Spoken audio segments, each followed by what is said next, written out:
One of the things that I love the most about travel is the educational benefit. We can learn so much through our travels.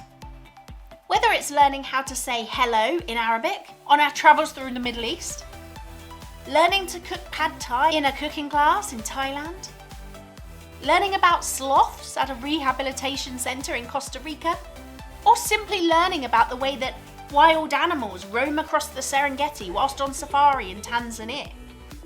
Travel broadens our minds and teaches us so much. And whilst most people think that education is all about school trips and formal classes, this is actually pretty far from the truth. When we travel, education is everywhere, whether we're looking for it or not. And in this video, I'm going to teach you a little bit more about educational tourism and tell you how you have, whether you've realised it or not, been an educational tourist in the past. If you are new here, my name is Dr. Hayley Stainton, and I'm here to teach you all things travel and tourism. So what is educational tourism?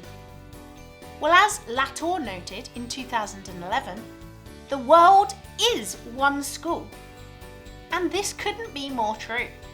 Since the origins of tourism and the Grand Tour, the educational benefit of travel has been long recognised, even though it has, surprisingly, barely been studied. Educational tourism is all tourism that involves an educational element. Education could be the main focus of a tourist trip, or it could be a smaller part of someone's trip. But regardless, if the tourist is learning something, however small that may be, they are still an educational tourist.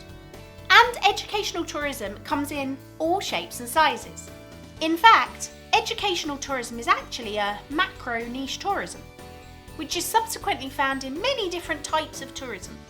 Types of tourism that commonly facilitate educational tourism include cultural tourism, where we get to experience cultures, ecotourism, with its environmentally friendly elements, dark tourism, where we learn about things that are sad and associated with death and sadness, business tourism, when we go on business trips, conferences, meetings, etc., culinary tourism, where we're learning to cook, volunteer tourism, when we take part in different projects around the world, special interest tourism, that could be about anything that's a special interest, essentially, and woofing, which is all about working on farms and doing farm work.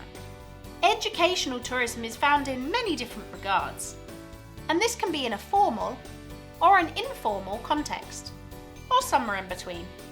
Sometimes educational tourism is evident to all, but other times it's subtle. So subtle, in fact, that even the tourist may not realise they are an educational tourist. According to Ritchie et al., who have a very comprehensive text about educational tourism, there are two types of educational tourism.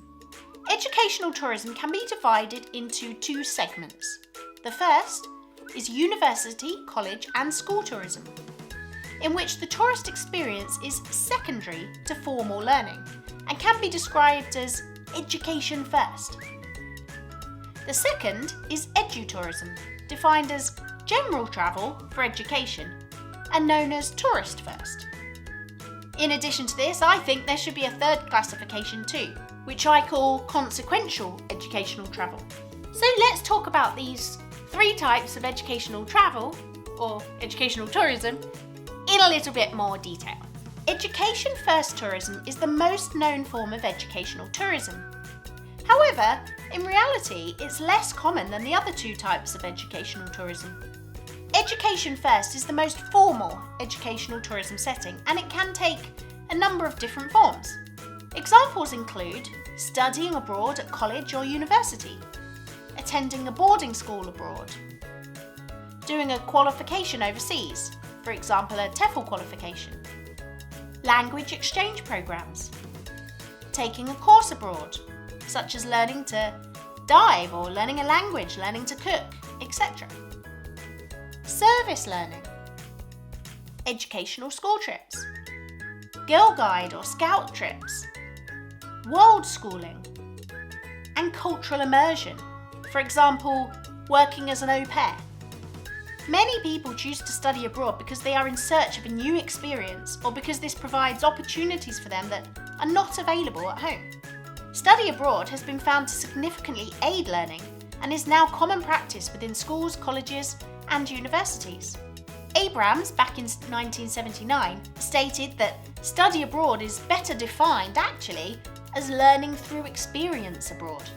This is due to the difficulty in determining whether the benefits and outcomes of study abroad are the results of travel, interaction with other cultures, classroom study, or a combination of all of these.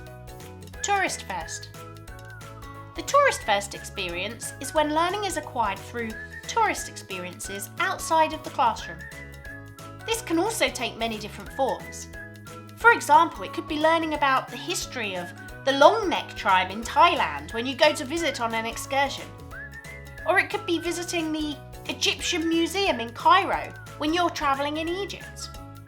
Some have identified educational tourism as being a form of lifelong learning too. We then have consequential education in travel, and there is an increasing body of research now that shows most learning takes place outside of the formalities of the education system.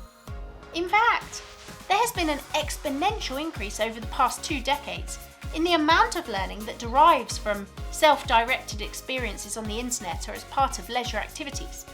Pierce and Foster describe travel as being its own kind of educational institution, and I will certainly agree with that. They say that the experiences and the knowledge that's gained represents a kind of parallel to formal education in school or university. In fact, travel offers one of the few opportunities outside of formal education where non-vocational learning about other times, places and peoples takes place. An example of such learning is demonstrated through gap year travel, with many people returning home claiming to have developed intellectually as a result of their experiences, with personal growth and increased life skills being prominent areas of development. Others have reported a learning of generic skills whilst backpacking, such as problem solving and interpersonal skills, as well as enhancing their general geographical and cultural awareness. Studies on volunteer tourism have highlighted its educational benefits and the ability to foster self-reflection and developments in personality traits and behaviours.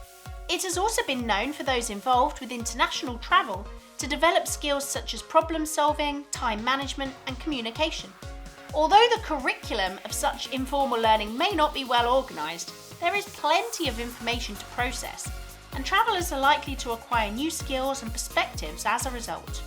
And another emerging type of education that is acquired through travel is the concept of world schooling. World schooling is essentially a means of providing and finding education from the real world. It provides families with the opportunities to travel long term and to allow their children to learn through their experiences.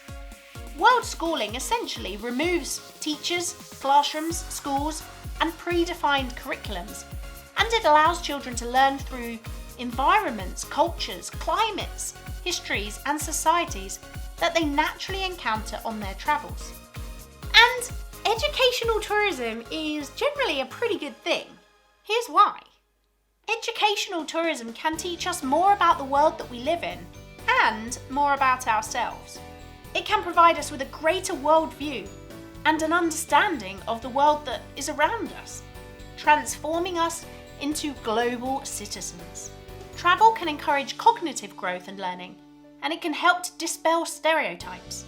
It can introduce us to new cultures, new political systems, and new ways of thinking. Travel can also be great for our career development, as many recruiters are aware of the wider benefits of travelling on a person. Travel can make us more independent, and it can give us self-confidence. I, for one, can say I've learned so much when I travel, and I love watching my kids travel too, and how much they absorb and they really gain from it. And it doesn't matter whether you are embarking on a trip that's designed to be educational or not, there will be some educational element to that. Have you learnt a lot when you travel? Do you think travel's educational? Let me know in the comments. And now that you've watched this video, I know that you will love this one next.